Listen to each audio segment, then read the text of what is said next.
భార్య జబ్బు చేసి చచ్చిపోయి పోతూ పోతూ నా కూతురు చెయ్యి నా చేతులు వేసి పిల్ల జాగ్రత్త అని చెప్పి మరి చనిపోయి. పాపకి 22 ఏళ్ళుంటాయి. ఈ మధ్య సంబంధాలు చూద్దామని అనుకుంటున్నాను. ఈ మధ్యలో అనుకోని ఘోరం ఒకటి జరిగిపోయి ఈ పిల్లలు చూస్తే రోజు నీరసపడిపోతాం. ఒక రోజు గట్టిగా నిలదీసి అడిగాను, ఏం జరిగింది తల్లి చెప్పమ్మా అంటే ఏడుస్తూ కూర్చుంది. దాని పుస్తకాలు బ్యాగులు అన్ని వెతికి చూసి ఒక సర్టిఫికేట్ మాత్రం దాని పేరు మీద బయటకు వచ్చిందమ్మా.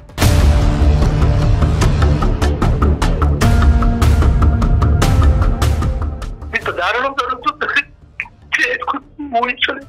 అయ్యో సున్నాను గారు,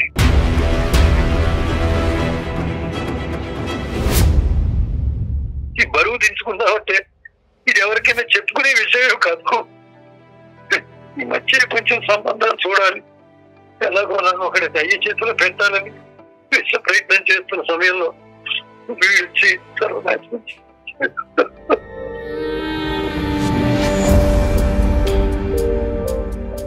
ఈ పిల్లలు చూసుకోవాలంటే నేను ఇంకా ఉరేసుకోవాలనుకున్నాను. అయ్యో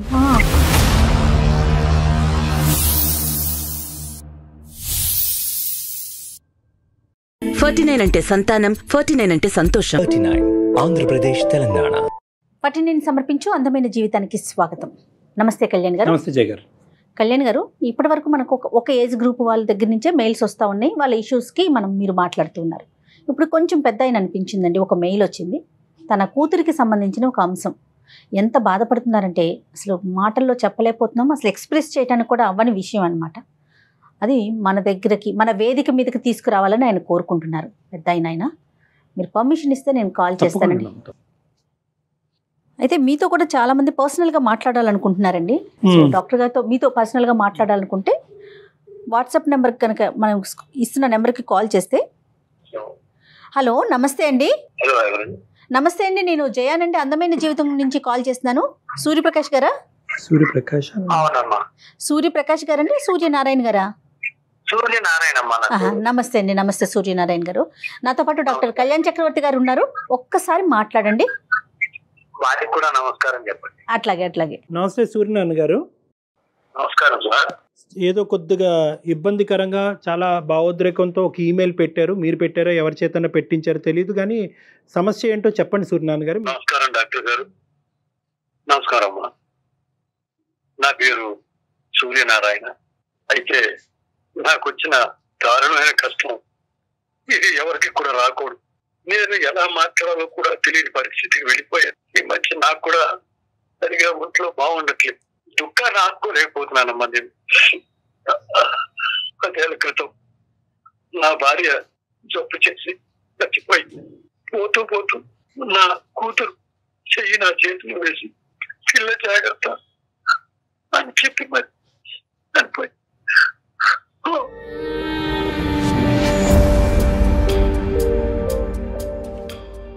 ఓ రకంగా ఆ దేవుడు నన్ను శపించేడేమో అన్నంత బాధగా ఉంది. నాకు ఒక్కగానొక్క కూతురండి. పాపకి 22 ఏళ్ళుంటాయి. ఈ మధ్య సంబంధాలు చూద్దామని అనుకుంటున్నాను. ఈ మధ్యలో అనుకోని ఘోరం ఒకటి జరిగిపోయి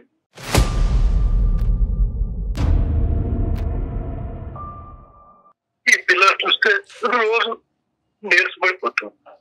సరిగా అన్నం తింటం లేదు. ఏమైందమ్మా అంటే ఏమి చెప్పం. ఏం లేదు నాన్న అని నీరసంగా చెప్తాను. కాలేజీకి అయితే దగ్గరుండి మరీ దింపేవాడిని. సాయంత్రం టైంలో వద్దు నాన్న మీరు రాకండి, ఫ్రెండ్స్ తో వస్తానంటే వద్దమ్మా వద్దు నేను వస్తా, వచ్చి నేను తీసుకెళ్తానని చెప్పి తీసుకొచ్చేవాడిని. 3 సంవత్సరాలు అలాగే చేసి ఇప్పుడు కూడా నన్ను కూడా అంటి పెట్టుకునే ఉండేది. 1 నెల నుంచి నా పిల్లలు రకరకాల మార్పులు చూస్తున్నా. మొహం వాడిపోయింది, ఎప్పుడు నీరసంగానే ఉంటుంది. అన్న సరిగా తినడం లేదు. ఏమైందమ్మా అంటే ఏమీ లేదు నాన్న అని ఏమీ చెప్పట్లేదు. ఒక రోజు గట్టిగా నిలదీసి అడిగాను, ఏం జరిగింది తల్లి చెప్పమ్మా అంటే ఏడుస్తూ కూర్చుంది.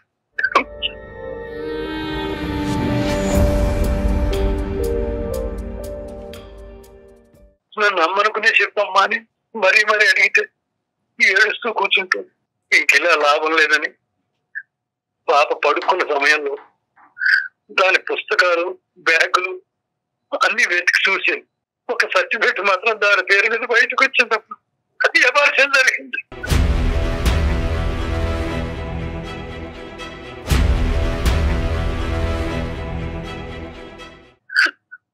అబార్షన్ జరిగింది. నాకు గుండె పెట్టినంత పనైంది. డాక్టర్ గారు ఇలాంటి కష్టాలు ఎవరికి, నేనెంతో కష్టపడి పెంచుకున్న కూతురు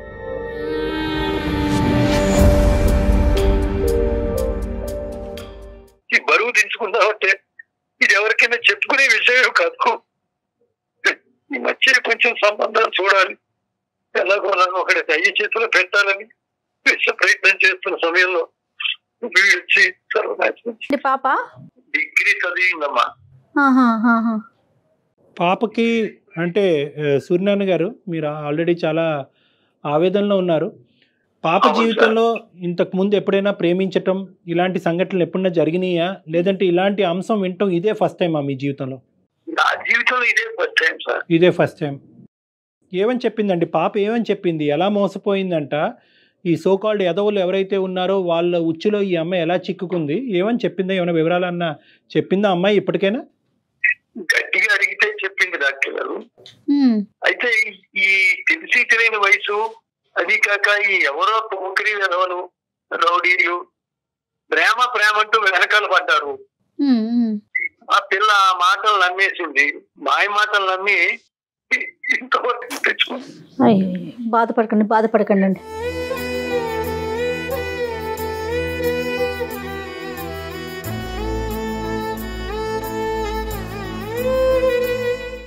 కిరాతకుడు, దుష్టుడు వాడు నా కూతురు జీవితంతో ఆడుకున్నాడు. వాడు చేసేసాడు.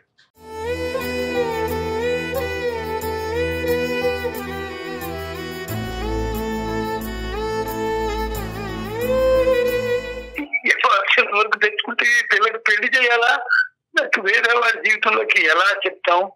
ఈ సమాజం ఏమైపోతుంది?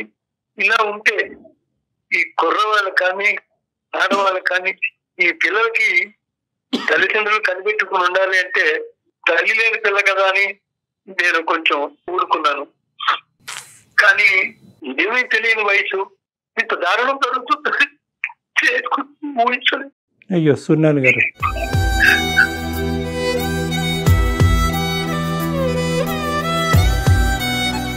ఈ పిల్లలు చూసుకోవాలంటే నేను ఇంకా ఉరేసుకోవాలనుకున్నాను. అయ్యో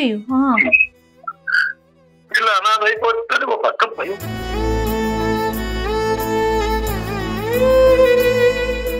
జీవితం ఎక్కిపోతుందో ఏమిటో అర్థం కావట్లేదు. సూర్యనారాయణ గారు, మొదటగా మీరు ఈ క్లిష్టమైనటువంటి పరిస్థితిలో, ఈ సంక్లిష్టమైనటువంటి పరిస్థితిలో ప్రధానంగా మీరు ముందు ధైర్యంగా ఉండాలి. పాప ఎటువంటి వివరాలన్నా ఇచ్చిందా? అంటే ఎంతకాలం బట్టి ఇది జరిగింది? ఇలాగా శారీరకంగా కలవటానికి ఇది బలాత్కారమా, లేదంటే ఇరువైపులా ఒక అంగీకారమా? మోసపోయిందా? ఏం జరిగింది? ఇలాంటి అంశాలు ఏమన్నా కొద్దిగా మాకు వివరణ చెప్పగలరా, మీకు అభ్యంతరం లేకపోతే? అదే డాక్టర్ గారు, ముందు ఒక 6 నెలల ముందు నుంచి ఏదో ఉద్యోగ ప్రయత్నాలు చేస్తోందేమో, అటు ఇటు వెళ్తోందని నేను అనుకున్నాను. అదే ఇంకా మనం కూడా ఏదైనా చెయ్యాలి అనుకున్న సమయంలో ఈ నౌకరి విధాలు ఎవరు తగిలేరో తెలియదు. ఎవరో ఇప్పటికీ నాకు తెలియదు. వాడు మీకు ఇప్పటికీ తెలీదా? నాకు తెలియదు. అంటే ఆ కాలనీ వాడా, కాలేజ్ వాడా, ఆఫీస్ వాడా ఎంతో కొంత తెలిసి ఉంటుందిగా మీకు? ఈ కాలనీలో దూరం అయ్యిండి ఉండొచ్చు, లేదా వేరే ప్లేస్ నుంచి అయినా వచ్చి ఉండొచ్చు. వాళ్ళు ఈ పిల్ల వెనకాల పడుతున్నారని చెప్పి చెప్పింది నాకు. రోజు వస్తున్నారు కాలేజీ దగ్గరికి వెళ్ళేప్పటికి జాబ్స్ కి అటు అని వెళ్తుంటే వెంట పడుతున్నాడు అని చెప్పింది. వెంట పడుతుంటే ఇప్పుడు చెప్పింది. అప్పుడు చెప్పుకుంటుంటే నేను వెనకాల ఉండేవాడిని, ఏదైనా మాట్లాడేవాడిని. ఇప్పుడు ఏమి చేయలేని పరిస్థితి, అసలు ఏం చేయాలో అర్థం అన్నటువంటి. ఇప్పుడు పాప ఏమంటుందండి? వాడు వేరే అబౌట్స్ ఏమైనా తెలుసా? ఇది లేదంటే వాడు ఎక్కడున్నాడు, ఏం చేస్తున్నాడు, ఇప్పటికీ ఇబ్బంది పెడుతున్నాడా, వాడిని పట్టుకునే అవకాశం ఉందా, పోలీసులు కంప్లైంట్ చేయాలా? పోలీసులు కంప్లైంట్ చేసినా ఎవరని చెప్పడానికి లేదండి. ఈ పిల్లకి తెలియట్లేదు. ఇప్పుడు వాడిని మర్చిపోయిందో తెలీదు, వాళ్ళు ఎక్కడుంటారో సరిగా తెలీదు. ఏదో బైక్ మీద వచ్చేవాడని బాగా ఫాలో అవుతున్నాడు. పూర్తిగా ఈ అమ్మాయి ఏం చెప్పట్లేదు. నానంటే భయము, మనం ఇన్ హౌస్ కౌన్సిలింగ్ చేసి చెప్పండి. ఏదైనా మత్తు మందు కలిపేసి ఏదో చేసి ఉంటాడని చెప్పి నాకు కొంచెం అనుమానంగా ఉంది. అయితే అలాగే చెప్పింది పాప కూడా. ఇక్కడ సినిమాకి తీసుకెళ్లారన్నారు, తర్వాత నుంచి ఏదో గెస్ట్ ఎక్కడికి వెళ్ళారో తెలియదు. నేనే మోసపోయాను అంతే, ఇక్కడ ఎవరికి ఏమీ లేదు.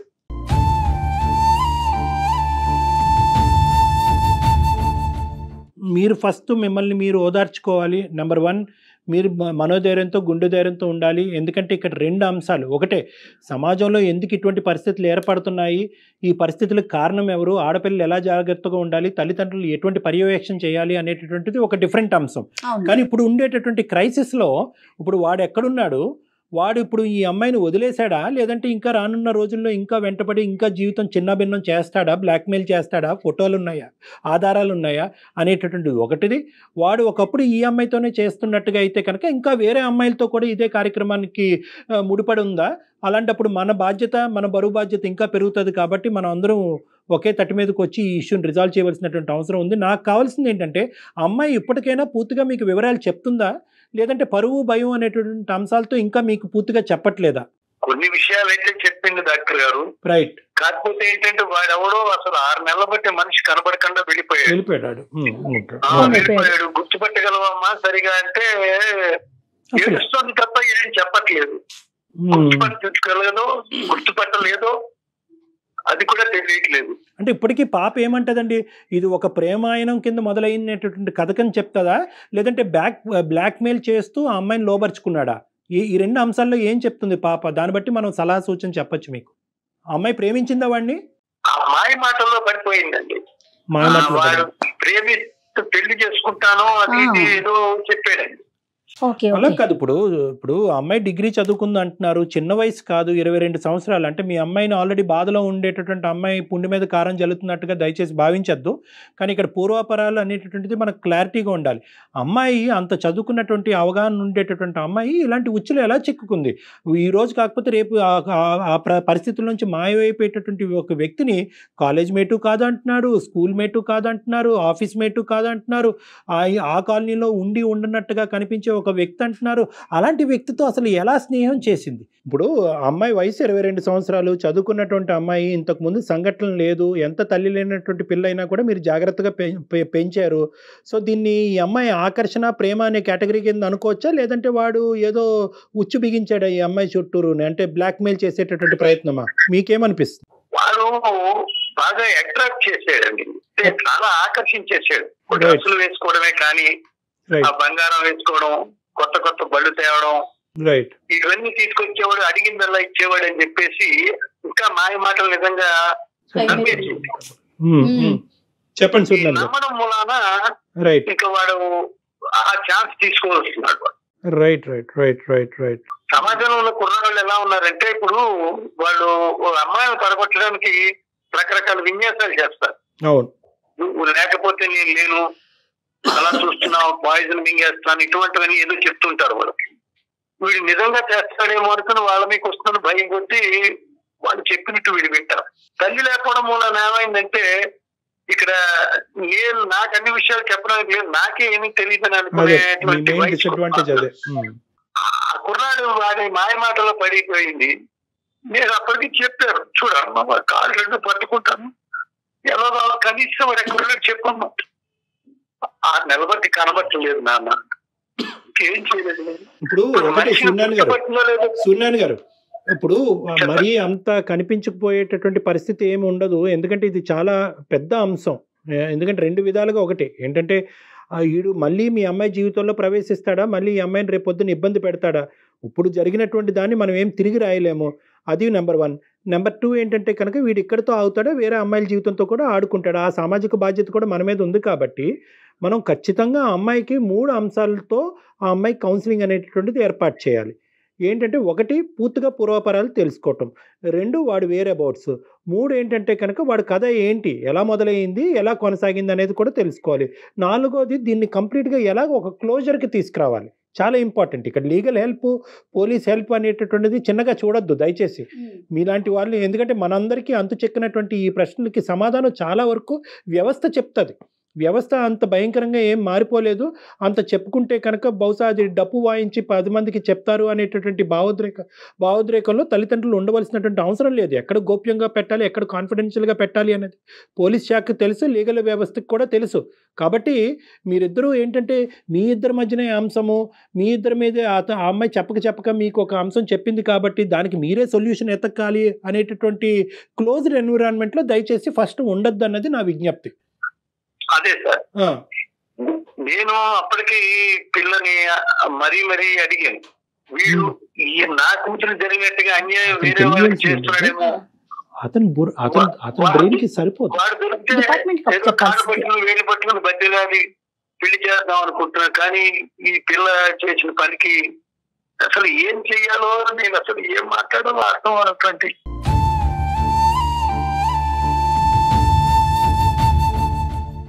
మీరు పోలీసుల హెల్ప్ కనుక తీసుకోగలిగితే రేపటి రోజున మళ్ళీ అతను ఇంకొకసారి ఇబ్బంది పెట్టడానికి అవకాశం ఉండదు. మీ అమ్మాయినే కాదు, ఏ అమ్మాయి ఇలాంటి ఇబ్బంది పడకుండా ఉండాలి అంటే ఒక్కసారి మీరు కంప్లైంట్ లాగా అట్లా ఏదైనా రేస్ చేస్తే బాగుంటుంది అంటున్నారు. ఒకటి సూర్యనారాయణ గారు, ఇది ఒక పాయింట్ లీగల్ హెల్ప్ తీసుకోవటం. ఇప్పుడు మీరు చెప్పినటువంటి పాయింట్ ఆకర్షణ అనేటటువంటి అంశంలో ప్రధానంగా యువకులకు తెలుసుకోవాల్సినటువంటి ఈ సందర్భం, ప్రధానంగా ఆడపిల్లలకి తెలియవలసినటువంటి అంశం ఏంటంటే మేల్ ఫీమేల్ అట్రాక్షన్, ఆడ మగవాళ్ళు అనేటటువంటి సృష్టి ధర్మం, అది న్యాచురల్గా ఉంటుంది. కానీ ఎప్పుడైతే కనుక ఆ అట్రాక్షన్లో, ఆ ఆకర్షణలో మోసము అనేటటువంటిది ఎప్పుడైతే జత అవుతుందో అప్పుడు ఈ వ్యవస్థ అనేటటువంటిది చిన్నభిన్నం అయిపోతుంది అనమాట. అంటే ఇక్కడ జరిగినటువంటిది ఏంటంటే కనుక నేను సింగిల్ పేరెంట్గా నా కూతుర్ని చూసుకోలేకపోయాను అనేటటువంటి అంశం ఒకటైతే కనుక, రెండోది ఏంటంటే మన ఇంటి వరకు ఈ సమస్య రాదు, ఇది ఎక్కడో మనం టీవీలోనో ఎక్కడో రేడియోలోనో వింటాము, మన ఇంటి వరకు రాదు అనేటటువంటి కాన్సెప్ట్లో మ్యాక్సిమం నెంబర్ ఆఫ్ తల్లిదండ్రులు ఉంటారు. అయితే చీడ పురుగులను అనేటటువంటిది ఏరి వేసేయటం, బయటకు తీసేటువంటి ఎన్నో సంఘటనలు జరుగుతున్నాయి. ఎన్నో భయంకరమైనటువంటి మానవాంగాలు, హత్యలు, ఆత్మహత్యలు భయంకరంగా జరుగుతున్నా కూడా ప్రతిరోజు ఇవి పెట్టరేగిపోతున్నాయే కానీ మనం అరికట్టలేకపోతున్నాం. ఎందుకంటే కనుక ఆ పర్యవేక్షణ, ఆ మానిటరింగు, ఆ క్లోజ్నెస్, ఆ ఫ్యామిలీలో ఉండేటటువంటి క్లోజ్నెస్ వల్ల ఇలాంటి అంశాలు మనకి అర్థం అవుతాయి. అది తల్లి అయినా, తండ్రి అయినా, సింగిల్ పేరెంట్ అయినా, డబుల్ పేరెంట్స్ అయినా, ఎవరైనా కూడా మనం ఏంటంటే పిల్లల దగ్గర నుంచి మీరు కాలేజీకి వెళ్తున్నారా, వస్తున్నారా, చదువుకుంటున్నారా, ఏం చేస్తున్నారు, ఇంతవరకు తెలుసుకుంటున్నాం. కానీ వారు ఎటువంటి ఆకర్షణకి లోనవుతున్నారు, ఎటువంటి మనుషులను వాళ్ళు ఆకర్షించేటటువంటి ప్రయత్నం చేస్తున్నారు. సమాజంలో మీరు ఎంత కరెక్ట్గా ఉన్నా కూడా బయట వచ్చేటటువంటి ఆకర్షణ యొక్క పవర్ ఎంత విపరీతంగా ఉంటుంది. ఆ పవర్ని తట్టుకునేటటువంటి కెపాసిటీ మీ పిల్లలకు ఉందా లేదా అని చూసుకోవాల్సినటువంటి బరువు బాధ్యతలు తల్లిదండ్రుల భుజస్కంధాల మీద ఉన్నాయి. ఇది కేవలం ఎలా వస్తుందంటే కనుక ఫ్యామిలీ టైం అని పదే అంటూ ఉంటాం. కుటుంబ సమయంలో మనం కూర్చుంటున్నంత సేపు మనం ఏం మాట్లాడుకుంటున్నాం, ఎన్ని మార్కులు వచ్చినాయి, నీట్లో సీట్ వచ్చిందా, ఎంసెట్లో ర్యాంక్ వచ్చిందా, ఎందుకు రాలేదు, వాళ్ళకి ఎందుకు ర్యాంక్ వచ్చింది అనేదే మాట్లాడుకుంటున్నాం. కానీ ఈ ఆకర్షణలు, లవ్ అఫేర్లు, లవ్ స్టోరీలు మన ఇంట్లో కాదు ఎదురింట్లో పక్కింట్లో జరుగుతాయనేది చాలామంది తల్లిదండ్రుల్లో ఉండేటటువంటి ఒక కాన్సెప్ట్. సో కాబట్టి ఏంటంటే ఒక ఫ్రీనెస్ అనేటటువంటిది క్రియేట్ అవ్వాలి. ఇలా ఆకర్షించవచ్చు, ఇలా మాటల్లో మభ్యపెట్టచ్చు, తల్లిదండ్రులుగా మేము చూపెట్టలేనిది వాళ్ళే చూపెడతారు అనే నమ్మకాన్ని మీకు కలగజేయచ్చు, సూపర్ఫిషియల్ అట్రాక్షన్ ఇవ్వచ్చు, మానసికంగా అట్రాక్ట్ చేయొచ్చు, మేము ఇవ్వనటువంటి గిఫ్ట్లు వాడు కొని తేవచ్చు, మీ మీద విపరీతమైనటువంటి ఇంట్రెస్ట్ చూపెట్టచ్చు, మీ కెరియర్ గురించి, మీ భవిష్యత్తు గురించి మీలాగా వీళ్ళలాగా ఎవరూ ఆలోచించలేరు అనేటటువంటి ఒక అట్మాస్ఫియర్ క్రియేట్ చేయొచ్చు.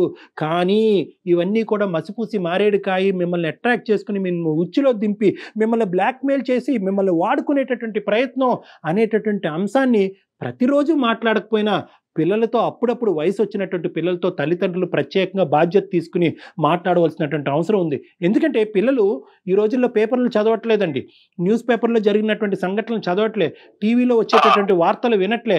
వాళ్ళేవో వాళ్ళకి కావాల్సినటువంటి ఆ వీడియోలు ఈ వీడియోలు చూసుకుని జలసాగా వాళ్ళు బతుకుతున్నారు. ఇలాంటి సంఘటన వచ్చేటప్పటికి తెలిసి తెలియకుండా ఆ ఉచ్చులో చిక్కడిపోతున్నారు. సో ఇక్కడ మన భుజస్కంధాల మీదే ఈ బరువు బాధ్యతలు ఉన్నాయి, తల్లిదండ్రులుగా ప్రతి కుటుంబంలో ఉందన్నది మనం అర్థం చేసుకోవాల్సినటువంటి ఒక ఇంపార్టెంట్ మెసేజ్ మీ ద్వారా సమాజానికి అందజేయాలని నేను అనుకుంటున్నాను. నేను ఈ పిల్ల గురించి కొంచెం భయం పట్టుకుని 24 గంటలు ఎక్కడికి వెళ్ళకుండా కనిపెట్టుకుని కూర్చుంటున్నాను. ఏం చేసుకుంటుందో ఏ సమయంలోనో ఓ పక్క భయం పట్టి.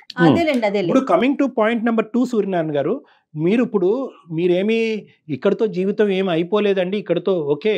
ఆ అమ్మాయి మీరు అనుకుంటున్నారు వాడి కాళ్ళ వేళ్ళ పడుకుని వాడిని జత కలపాలి ఈ అమ్మాయితో అనుకుంటున్నారు. అంత కర్మ మీకు లేదండి. అలాంటి ఏదోతో మీరు మీ అమ్మాయిని జీవితాంతం ప్రయాణం చేయవలసింది ఏంటంటే, తెలుసో తెలియకో ఒక దురదృష్టకరమైనటువంటి సంఘటన జరిగింది.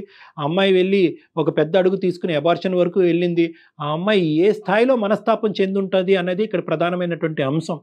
ఈరోజు పెద్ద సపోర్ట్ ఏదన్నా ఉంది అంటే కనుక ఒక ప్రొఫెషనల్ సపోర్ట్ అది మీకు మీ అమ్మాయికి ఇవ్వాల్సినటువంటి అవసరం ఉంది. నెంబర్ 2 ఏంటంటే, మీకు మీ అమ్మాయికి అతి పెద్ద వైద్యం ఏదన్నా ఉంది అంటే అది మనోధైర్యం. భవిష్యత్తులో ఒక నమ్మకాన్ని మీరు ఇద్దరిలో కలుగు చేయటం అనేది ఒక పెద్ద అంశం ఇక్కడ.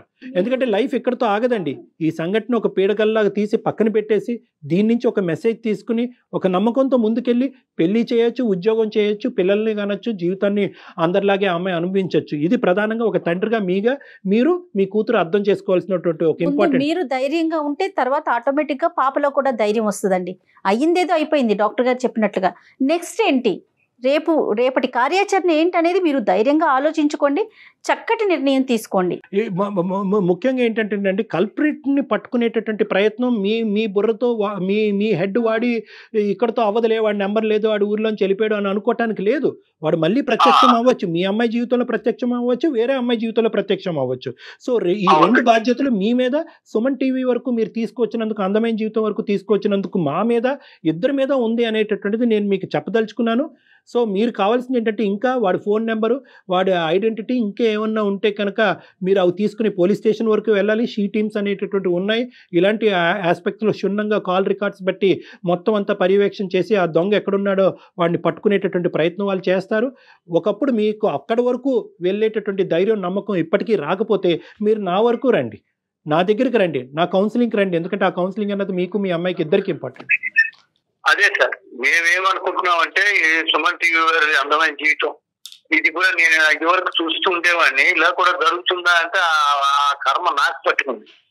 ఇలాంటి కొన్ని జరుగుతున్నాయంటే ఈ విషయాలు ఎవరెవరో జీవితాలకు కూడా ఎలా అంటే మన జాగ్రత్తగా చూసుకోవాలి ఆడపిల్లల్ని అని నేను అనుకుంటుంటే, ఈ పిల్లకి ఈ మాట్లాడుకోవడానికి చిన్న సెల్లే ఉండేది, అటువంటిది ఒక పెద్ద సెల్ తీసుకొచ్చి ఇచ్చాడు వాడు. అప్పుడు నాకు కొంచెం అనుమానం వచ్చింది, ఎక్కడ తీసుకొచ్చామా, ఎక్కడ కొన్నాం ఇది అంటే. చెప్పకుండా ఉంది, అదే స్కూల్ ఇచ్చారు, కాలేజీ వాళ్ళు ఇచ్చారు, అదేదో చెప్పి సరే ఊరుకున్నా. చూస్తే వాడు ఇంత పని చేసి వెళ్ళిపోయాడు, ఏం చేయాలో ఏమిటో ఏం అర్థం అవట్లేదు. సరే, అందు గురించి నేను చెప్పేది ఏంటంటే, వదిలేయాలా?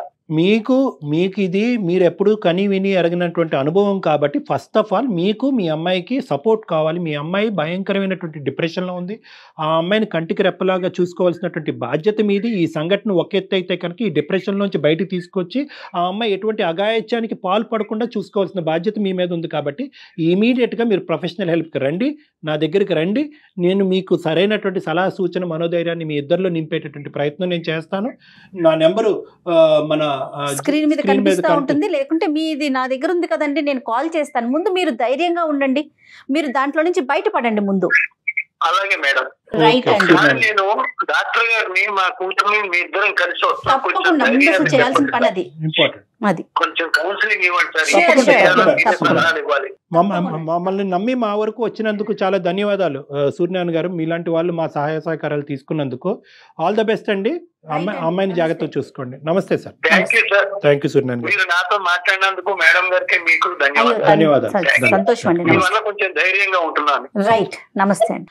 ఆయనకి ఆ కన్ఫ్యూజన్ లో పాపం మీరు చెప్పిన పాయింట్ ని కూడా తీసుకోలేకపోతున్నారు. ఆయన మళ్ళీ మొదటికే వస్తున్నారు చూడండి. అతను ఇప్పుడు ఉండేటటువంటి ఇమీడియట్ క్రైసిస్ సిచ్యువేషన్, అమ్మాయిని కాపాడటం, మానసిక వేదనలో పోస్ట్ ట్రామాటిక్ సిండ్రోమ్ లో ఉంటుంది, వీళ్ళు ఎక్కువ సూసైడ్ చేసుకోవడానికి చాలా అవకాశాలు ఉంటాయి. కాబట్టి ఫస్ట్ ఆ అమ్మాయి ఇష్యూని డీల్ చేసిన తర్వాత ఆ కల్ప్రిట్ ఎక్కడున్నాడు వాడిని అప్పుడు పట్టుకున్న చూడాలి. తర్వాత అప్పుడు మిగతా అంశాలు, సమాజం ఏం చేయాలి అన్నది మనం అవును, ఆలోచన బహుశా ఇప్పుడు అర్థమైనట్టుందమ్మా. మన నెంబర్ పంపించండి, తప్పకుండా. కాంటాక్ట్ లోకి వచ్చిన తర్వాత వీళ్ళు ఫాలో అయ్యి. ఎస్ ఎస్ రైట్ అండి. నమస్తే కళ్యాణ్ గారు. నమస్తే.